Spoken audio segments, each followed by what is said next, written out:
이번 시간에는 원소가 화학결합을 어떻게 형성하는지, 원소가 하는 화학결합의 종류를 한번 이야기해 볼 거고요. 그 중에서 이제 이온결합 물질하고 공유결합 물질의 이제 성질을 한번 알아보는 시간 갖도록 할 겁니다.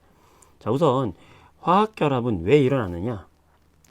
네, 기본적으로 18쪽에 속하는 그런 원소들이 있어요. 바로 비활성 기체라고 우리가 부르는 건데, 자, 주기율표 기억하시나요, 여러분들?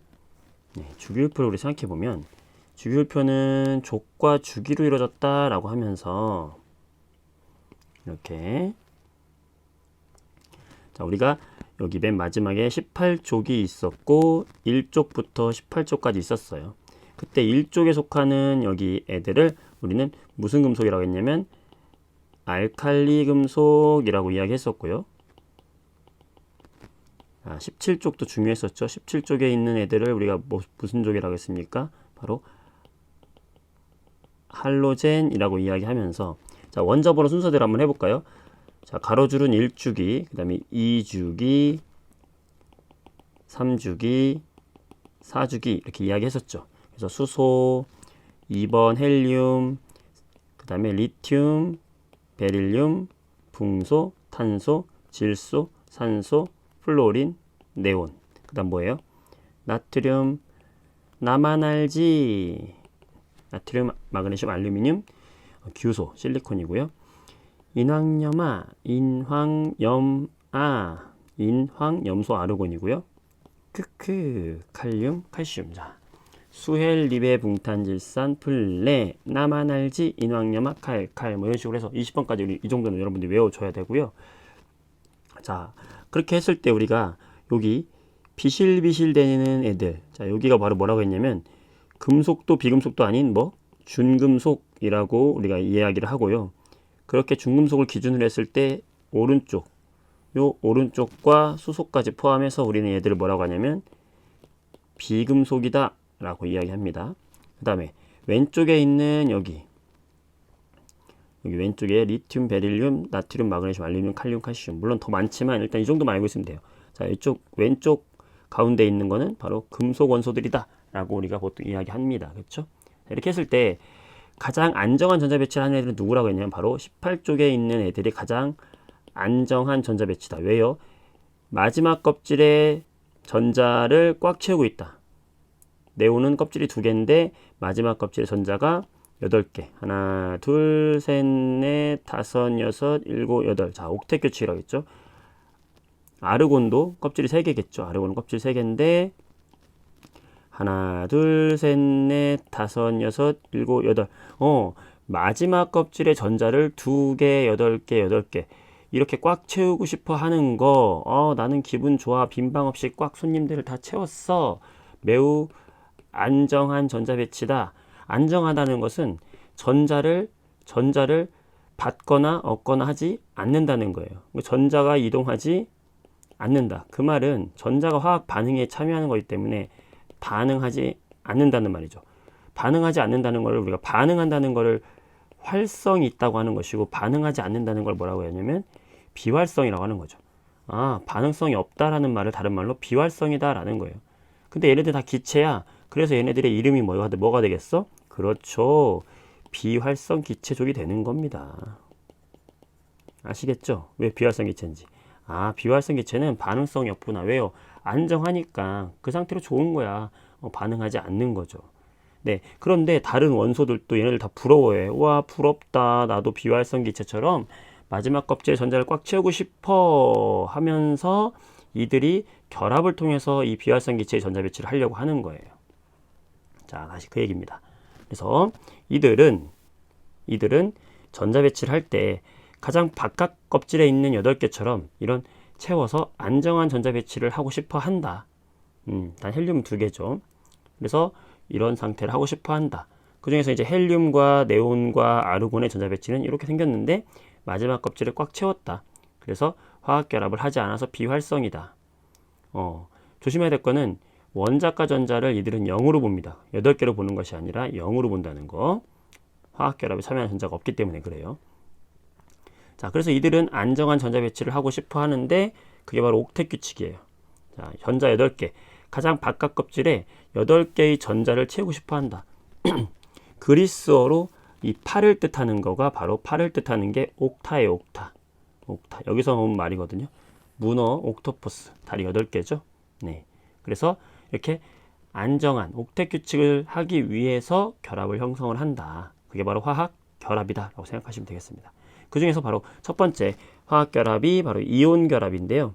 이온 결합은 양이온과 음이온의 결합이에요.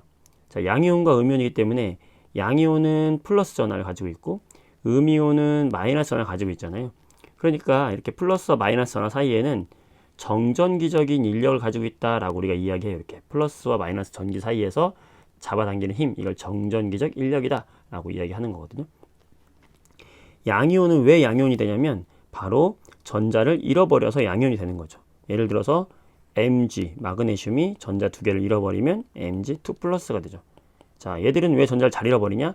마지막 껍질에 전자가 2개밖에 없어요. 또 1개 또는 2개야. 그러니까 어떻게?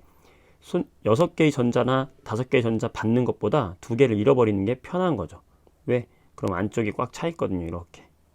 안정한 상태가 되려는 거야. 옥텟이 되려고 하는 거죠. 옥텟. 즉, 양이온을 이루는 애들은 전부 어떤 애들이다? 금속 원소들입니다. 네. 음이온이 되는 애들은 비금속들이 음이온이 되려고 해요.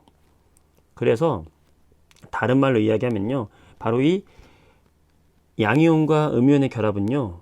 금속 원소와 비금속 원소 간의 결합이다 라고 봐도 됩니다.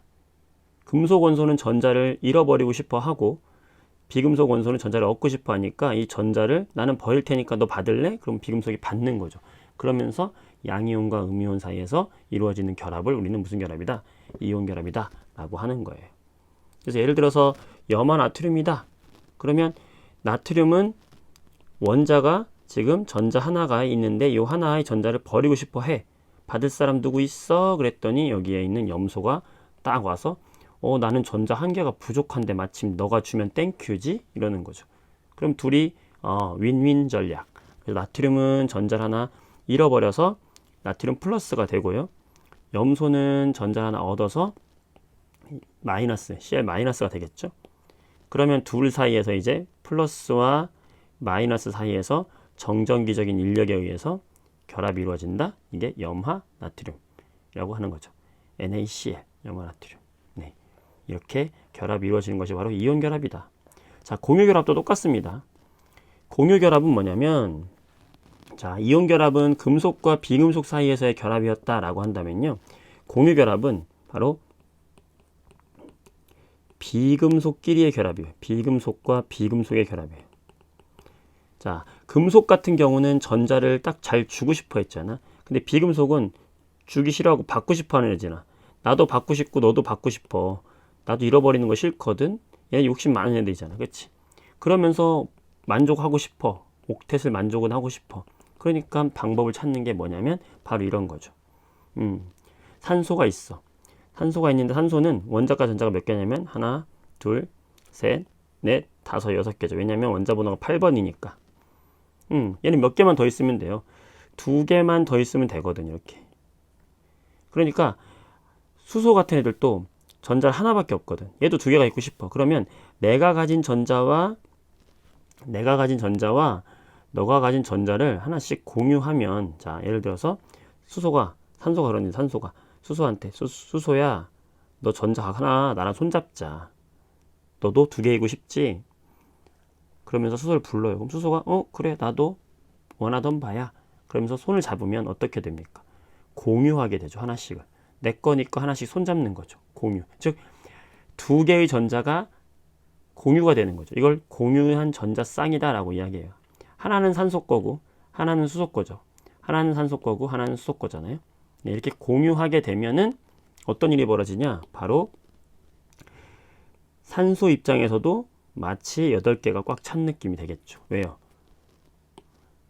내 거 원래 하나, 둘, 셋, 넷, 다섯, 6개에다가 수소 거 2개 받았으니까 8개가 찬 거죠. 그래서 옥텟 만족했고, 수소 입장에서도 어떨까? 수소 입장에서도 2개가 된 느낌이 드니까 어때요? 서로 땡큐다. 우리 옥텟 만족했네 라고 하면서 이렇게 손을 잡는 거. 그런 결합이 바로 공유결합이고요. 공유결합의 특징은요. 단일 결합부터 2중, 3중 결합까지 가능하다는 거예요. 예를 들어서 F2다. 플로리는 9번이에요. 9번. 9번이면은 첫 번째 껍질에 전자가 2개. 그렇죠? 두 번째 껍질에 7개가 있을 거 아니에요. 그러니까 내 거는 하나, 둘, 셋, 넷, 다섯, 여섯, 7개예요. 그러면 전자 하나만 더 받으면 되거든. 그럼 옆에 똑같은 플로린이 전자 7개를 가지고 와서 야, 우리 한 손만 잡자 할 거 아니야. 이렇게. 그러면 8개가 만족을 하는 거죠. 둘 다. 그쵸? 둘 다 왼쪽에 있는 플로린도 나 8개 됐어. 오른쪽에 있는 플로린도 나 8개 됐어. 야, 우리 둘 다 만족했다? 같이 다니자. 그게 뭐예요? F2죠. 그래서 F2는 우리가 이렇게 결합선으로 표현하면은 한 손을 잡았다 표현해요. 자, 요게 다른 말로 하면은 요 F와 F 사이에 공유한 전자쌍이 몇 개다? 한 쌍이다 라는 뜻이에요. 한 쌍. 써줄 때는 F가 같이 다녀요. 두 개가 F2 써주는 거죠. 자, 산소 O2 같은 경우에는 이중결합이 있어요. 왜냐면 산소는 8번이거든요. 8번이면 첫 번째 껍질에 2개, 두 번째 껍질에 6개죠. 넷, 다섯, 여섯, 내 거 6개야. 그럼 얘는 2개를 더 받아와야 옥텟을 만족하거든요. 그러면 또 다른 산소가 옆에 와서 야, 우리 2개씩 손잡자. 그러면 어떻게 됩니까? 8개, 8개. 2개씩 손을 잡아야 8개가 되잖아. 그래서 이들은 두 손을 잡았다. 그래서 O2는 어떻게 표현하냐면 두 손을 잡았다. 이거를 우리가 이중결합이라고 이야기하고요. 삼중결합도 있어요.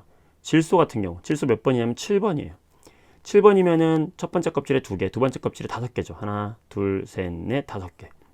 그럼 얘는 몇 개를 공유해야 될까요? 3개를 공유해야 되겠죠. 3개를 공유하면 8개의 옥텟을 만족하는 거죠. 이렇게 8개가 된 것 같죠. 그래서 질소 같은 경우에는 N2, 얘네들은 삼중결합이다. 이렇게 표현합니다. 이건 다 공유결합이에요. 다 비금속 간의 결합이죠. 자, 그래서 이온결합은 금속과 비금속의 결합이고 공유결합은 비금속끼리 결합. 여기 잘 나왔네요. 오른쪽에 암기 꼬개. 이온결합은 금속이 내 거 가져가. 비금속이 땡큐 하면서 받는 게 바로 이온결합이고 공유결합은 야, 네 거 내 거 우리 서로 손해보지 말자. 손 잡자. 이거죠. 네. 문제 풀어보겠습니다. 자, 즉1교 18조에 속하는 원소로 안정한 전자 배치를 이룬다. 반응성이 없다. 비활성 기체라고 했어요. 자, 네온과 아르곤 비활성 기체 대표적이죠. 자, 가장 마지막 껍질에 들어있는 전자수는 8개죠. 되겠죠. 원소들은 화학 결합을 통해서 뭐와 같은 전자 배치를 이루고 싶어 할까요? 바로 이 비활성 기체와 같은 전자 배치를 이루고 싶어 하겠죠. 그렇죠? 네. 그렇게 생각해 주면 되겠다. 다음 문제 보도록 할게요. 네. 2번. 이온결합은 금속 원소의 이온결합에 대해서 물어봤죠. 이온결합은 뭐와 뭐라고 그랬어요? 그렇죠. 금속과 비금속, 양이온과 음이온이라고 그랬죠. 네. 금속 음이온이 아니라 금속 양이온, 비금속 음이온이죠. 반대로 됐네. 그치? 틀렸다. 주기율표 1쪽과 17쪽의 원소, 나트륨, 금속이고 염소, 비금속이죠. 이온결합 형성하죠. NaCl. 맞다. 공유결합은 비금속끼리의 결합이다. 맞다. 그랬죠. 기본적으로 이렇게 해서 우리가 화학결합이 이런 거구나. 옥텟을 만족하기 위해서 하는 결합이고 공유결합, 이온결합, 공유결합이 있구나. 이온결합은 금속과 비금속의 결합이다. 공유결합은 비금속과 비금속의 결합이다. 라는 거 기억해 주면 되겠죠. 수고했습니다.